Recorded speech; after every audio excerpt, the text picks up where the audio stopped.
The Women's Euros was a wicked tournament. So let's talk about it. The Women's Euros is over. We've had a week almost to sober up and look at how this tournament went, assess it to previous tournaments. And so far, it looked like it smashed every expectation and every record that the game has set. England defending their title as the European champions against the reigning world champions as they took on Spain in the final. It was 1-1 at the end of the 120 minutes, but it was a Hannah Hampton showdown and quite the masterclass in between the sticks and the penalties that sealed the deal for the English players. I bet they're probably still celebrating somewhere. They're enjoying this victory that didn't seem so feasible at one point. And against all odds, I mean, when you look at the number of records that go against sort of what they did, it's quite remarkable. I mean, they in the knockout rounds, they didn't lead for more than 4 minutes. They only won 2 out of their 6 games in the natural 90 minutes. It came down to extra time and it came down to penalties. And I think ultimately, this is not a video about how England managed to win the Euros, but ultimately it was down to squad depth, it was down to mentality, and it was down to just their inability to give up anywhere. Even when there was mistakes, even when there were players that are playing way below par, standards were low, it just didn't look good. Players might have been playing injured, which, by the way, I'm going to state it here, we shouldn't be celebrating the fact that Lucy Bronze played with a broken fibia, whatever, bone that was broken. I don't think it's cool to sit here and sort of celebrate that. So I saw a lot of kudos happening on social media and across, but I really don't think that this is something that should be celebrated, and, you know, putting a player's risk to that level is just not cool. And, you know, one bad tackle and this could have been an injury, you know, a career-ending injury. So players definitely put their bodies on the line, but, you know, important to say that it shouldn't be that way, and I don't think we should be, you know, celebrating that. But it came down to tactical changes from Serena Wiegman when it mattered, and it came down to the brilliant squad depth that England has that nobody in Europe has been able to match. I don't think that's a controversial thing to say. I don't think that's an unpopular take, but nobody has the quality of players collectively, you know, all 23, all 26 players, however big the roster is. Nobody's able to put as talented of a team individually and collectively as England. And that is obviously kudos to the academies that they're building, the WSL, you know, improving year on year, the grassroots investment that's come up, especially after the 2022 Euros win. They're basically winning the rewards of a lot of the investment and the hard work that they're putting. Obviously, the investment of grassroots, of ridiculous numbers, only started 3 years ago, but in some ways it tells you that the sport and the federation and the efforts are pushing things in the right direction. And so I think there's a lot to celebrate here off the pitch, and that's what the majority of the video is about today. We're going to talk about what we sort of learned from the Euros this edition, and what does it tell us about the health and the future of the game. Spain will be understandably quite upset. I think the way that they approached this game was poorly executed. They had Alexia Putellas marking Keira Walsh for the majority of the game, that I think it took out what she does best. You know, and across the last few videos I talked about how do you shut down Keira Walsh, how do you shut down England's midfield, what do you do, and I said what teams have come out and done, especially if you go back to that Italy or Sweden game, for example. Midfielders were really good at sort of shutting down Keira Walsh and making the most out of the other midfielders when it came to creative play and just sort of generating attacking balls going forward. You know, I'm not a coach that was sitting in the dugout and saw everything happen, but if I was in the dugout, in the Spanish dugout, I don't think that's the role I would have assigned Alexia Putellas. The way that England grew in the second half, and, you know, was Putellas taken off too early? Potentially. I think it changed a lot of how the game played with some of the substitutions that Serena Wiegman did. It just changed the momentum of the game, and, you know, whether people think England deserved to win with a game like that, it doesn't matter, because they've won and they're celebrating, and I think that's all that England care about. So I think Spain approached it incorrectly. I think they can be proud with the fact that they made it to their first ever Euros final. I really hope that this is another positive print on Spanish football. I think it was great how Aitana Bonmati, following the World Cup, and still to this day says we haven't seen the fruits of that victory yet. We haven't seen our demands be met across the country. We haven't seen the boom happen in Spain across all teams that we wanted to see following a World Cup win. And so I know this is a Euros loss, but I think there's a lot to be celebrated, and I think it would be a shame to see it not be capitalized on once again. Very rarely do teams end up in back-to-back finals, winning the World Cup and then a Euros final. And it wasn't like, they lost a bad game. It was fair and square and went to penalties. So it was quite tight. So I think I don't have a lot of hope in the Spanish Federation, as my previous long list of videos of ridiculing them I've uploaded. And in terms of government funding and government interest generally, it's left more to be desired, quite honestly. And so I think in terms of Spain, I hope that this is something that they can build on and profit off. And, we'll only see that with the new season starting, and hopefully we'll get to see those fruits be across the Liga F and not just the top 2 or 3, 4 teams. With that being said, I think this is what the Euros tells us. The Euros tells us that Europe has some really, really competitive teams. But it also tells us that a lot of these teams need to continue working on professional football and professional leagues of their home, and continuing to work on homegrown players. When you look at Wales, for example, making their debut, and I've said a lot of great things about Wales's campaign and the way they've hired Rhian Wilkinson and ingrained her into sort of the mission and what they've done. But a lot of those players, for example, play in the WSL, where they're not getting the minutes that they need because they don't have those professional resources back home in Wales. And so every big competition should act as a statement for federations to say, you know what, we've got some really great talented players that are playing abroad because we can't give them the minutes here because we're not putting the resources. So the next hope would be is when you're looking at teams like Wales, for example, that can now be a thought on the board table of, okay, this is where we should use the prize money, and this is our next mission. Our next mission is to work on the grassroots. Our next mission is to work on our league here at home, because you're seeing that potential and you're seeing the home crowd. The way that the Welsh fans showed up is honestly like that wall of red was remarkable. It was unlucky how they ended up in probably the shittiest group they wanted to end up in. It was tough. It was hard. There was no easy competition. I mean, you basically had the 2 back-to-back champions of the Netherlands and England, and France, who could have also made a really good run. So for Wales, not a really good time to have ended up there. But it's a statement of, okay, let's put in the money. I think similarly with Iceland, they probably didn't have a very good showing, but I think when you look at a lot of the players that were star players, they don't play at home, they play abroad. And the Icelandic league is quite small anyway, and hosts a lot of good players as is, but it just tells you there's always room for improvement. Similarly to Finland, for example, who again is a very small country, but these big Euros and these big tournaments show you that every single team that is competing, that is playing, deserves to have a professional, fully professionalized women's football league. And Italy is the number one tutorial of how, their league only went fully professional 3 years ago.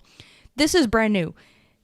They went professional after the last Euros. And when you look at their players, which I think like 90% of them play at home, the entire list of defenders play at home. So does the majority of the attackers and the midfielders.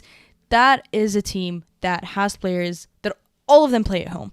The players that were scoring, they all play at home. The players that were defending the last ditch balls all play at home. And so Italy, for me, made a great statement in not only hopefully exposing the Italian league to many more fans, but showing other federations of how quick and how fast improvements can come with just going fully professional.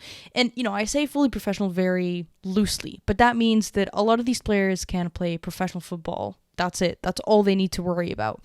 That provides you a better recovery plan, that also provides you with more time to be fit and more time to be in professional shape, where when these tournaments roll around, you're not having to start a new program 3 weeks beforehand so that you're able to play these back-to-back games. It's a very short window of games. You're playing 3 games in the span of a week and a half. It's not really that long. There's travel involved in it, and so it prepares you to be a much better professional player. And again, this is not to say that players who play and the non-professional leagues had to go in these programs, but I think it just tells you that the players are better suited when they're playing in an all-professional environment. So that comes with the medical care that they have. It comes with the preparation. It comes with the diet. It comes with it just everything that prepares a athlete to be a professional is provided with an all-professional league. And that's what I think every single team should be talking to their federation about, if it's managed by the federation or going back to the government or going back to whoever it is that can fund those leagues. And so one thing that we learned is we need to see every nation have a women's professional league more than ever, and I think Italy was the perfect statement for that. And Italy was a fun team to watch. They're always a fun league to watch as is. It's a different sort of way. They've got playoffs. It works a little differently to your typical WSL or from Bundesliga, and so any new Italian fans here, they showcase their games on DAZN. Make sure you're watching. Another thing that I observed and took away from this is that these big games and these big moments weren't necessarily won by just superstars. Every team won by specific collective effort to them. And so Spain, for example, I think they won their games by cohesive attacking. Go back to that Switzerland game. England, very effective and deep level of substitutions. Sweden, some ridiculous defending. I mean, they had their best defensive record going into the knockout rounds. Maybe you could say Italy was the only team that had to rely on their 35-year-old Girelli, their captain. But generally, I think it tells you that the game is growing in terms of it being a collective brilliance rather than what we know it as before. You've always got a superstar, which is now why we've seen ridiculous Ballon d'Or discourse. I personally hate this Ballon d'Or discourse. Like, it's a collective sport, and the Ballon d'Or is an individualistic award. Like, it's just you're always gonna have a stay out of it nonsense. But the collective effort and the collective improvement just shows you that the game is improving in terms of quality football, in terms of the quality of training that we're seeing, and just what's happening behind closed doors. And so collective brilliance always tells you, and it's a sign of good health of the sport. So I think that's fantastic. With that being said, though, I think there's still a clear gulf and gap between sort of the top 6 sides of England, France, Germany, the Netherlands even. I'll, put them in there, Spain and Sweden, compared to everybody else. Now, was there huge blowouts? I mean, you had that 6-1 England to Wales, but in terms of quality, you could tell that there was a top 6 team separating the other 10. Denmark, Norway probably should be up there, but they're not. And I think that's another step that the game needs to continue to improve on is, okay, we're still seeing that separation between the top 6 teams that everybody sort of had as the best teams going in. That's not to say that the teams that qualified aren't progressing. Everybody's progressing. Everyone's progressing naturally, and you're seeing that. But the established order of the top 6 and the best 6, I think, felt clearer than ever. Was there any shock results? I don't think so. Not to me personally. Did Switzerland beat Spain? Did Wales beat the Netherlands? The gulf is clearer than ever, and that's okay. That's okay to acknowledge. That's okay to know. But I think it goes back to my earlier and first point of professional leagues need to be established to close down that gulf and to close down that gap. Looking through some of the stats and some of the numbers of these games, the average number of goals and the number of goals that happened across this competition was much higher than the 2022 edition. Only 2 goals were scored in extra time across, and so the majority of those came in the natural 90 minutes. And interestingly enough, a lot of the goalkeeping stats are the best that we've seen them, which, I think traditionally the weakness of the women's game has been the goalkeeping, perhaps. Some of the criticism has been warranted. Majority of it has not been warranted, no. Goal sizes don't need to be made any smaller. But traditionally, that's sort of where our weakness has been, or, blunders come from. Surprisingly, we had more goals, but we also had very, very, and I think across, we had some really good goalkeeping. I think it's hard for me to name one singular goalkeeper. Like, Hannah Hampton was great. So was Anken Scheenberger. So was the Italian goalkeeper. So was Falk. So was Germany. So was, there was good goalkeeping all across. And so why is this? And when you analyze some more of these numbers, is that there's been a shift of where these goalkeepers are playing out their ball. And so we've talked about the modern style goalkeeper, how good are they with their feet, with their distribution. And now more than ever, it's been so clear that has been such an essential part of attacking football, which to me is fascinating, because the way you can increase your goals expected depending on how your goalkeeper plays, I think is something that I will forever be infatuated by. Goalkeepers were more accurate in where they played the ball. They had a larger or a bigger sort of range of where they were passing the ball or kicking the ball. So they must have been targeting attacking players or sort of players that were running in behind. And across, players had a much better shooting percentage in terms of converting. So I think, there's no real explanation as to why we had really good goalkeeping, but also really high average number of goals. I think it goes down to the fact that we're seeing just professional football give goalkeepers a better opportunity to just become better. Players were sharp when it came to shooting and scoring, and just the fact that goalkeepers play out from behind, and that's just improved the game generally, which sort of is my last point, is that there's general improvement from the tactical side of the game. Player IQ, the analysts in the back room doing their work, and again, that all comes with the result of the game moving forward and becoming more professional. So record-breaking TV numbers with pretty much every single team: Spanish TV, Italian TV, Portuguese TV, English TV, German TV had some really, really good numbers and ratings. I don't need to come and sit and tell you here, people love watching women's football. That's not something that we learned this Women's Euros.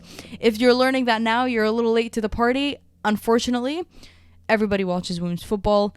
This stuff is great. It brings in great money. I've seen so many different reports so far, nothing, officially from the government, talking about how good of an economic boost this competition was to Switzerland. I'm not going to sit here and say, though, that we struggle to have bidders host women's soccer tournaments. I think so far you always see some really good interest, because these countries know fans are going to travel, they're going to come and spend money, and they're going to, it's going to wake up that touristy market, which in the summer Switzerland is a hot market as is. It's also very hot in terms of prices. So, maybe not everybody was able to go and watch and spend their bucks and dollars. Attendance, record-breaking, shattering. People were showing up to all these games, not just host games, which was often maybe a criticism or an issue or just an activation problem that hosts weren't able to do, of getting fans out to non-hosts games.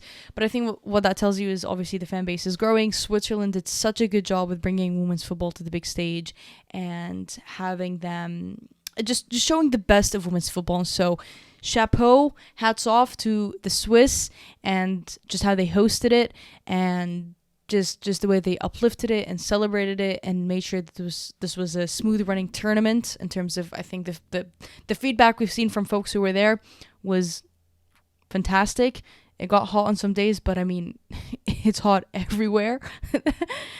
Everywhere is hot. So the Switzerland were just great hosts, and it's just fantastic to see another successful women's tournament. No competition next summer. Thankfully, these players get a rest, but that means we'll be a little bored, perhaps, ? Because before you even know it, we've got a World Cup in 2027. So really, really interested to see how these players and teams and federations rest up and continue to plot for 2027. But what we do know is the Euros was fun. Women's football is fun. It's good. It's here. It's getting bigger. It's only going to get bigger. And I think a lot of us are lucky to be living in this era. Go women's football. Everybody watches women's football. There's no news here. No breaking news. Not here. Maybe earlier in the video, but not here and not in this segment. Let me know your thoughts on this tournament and what do you take away from it. I had a great time watching it. I took a lot away from it. Personally, after the 2023 Women's World Cup, I enjoy these games happening in Europe because the time zone isn't ridiculous. I really enjoyed watching games at 12 p.m., 3 p.m., much better than 2 a.m. and 4 a.m. here in Canada with the time zones. Let me know your thoughts on this tournament. Did you think England was going to win? Did you think Spain should have won? love to hear those thoughts. As always, to stay updated and to continue enjoying the beautiful game, make sure you subscribe to me here on YouTube and follow me on Twitter. And I will see you later, and make sure you subscribe because the next video is a banger.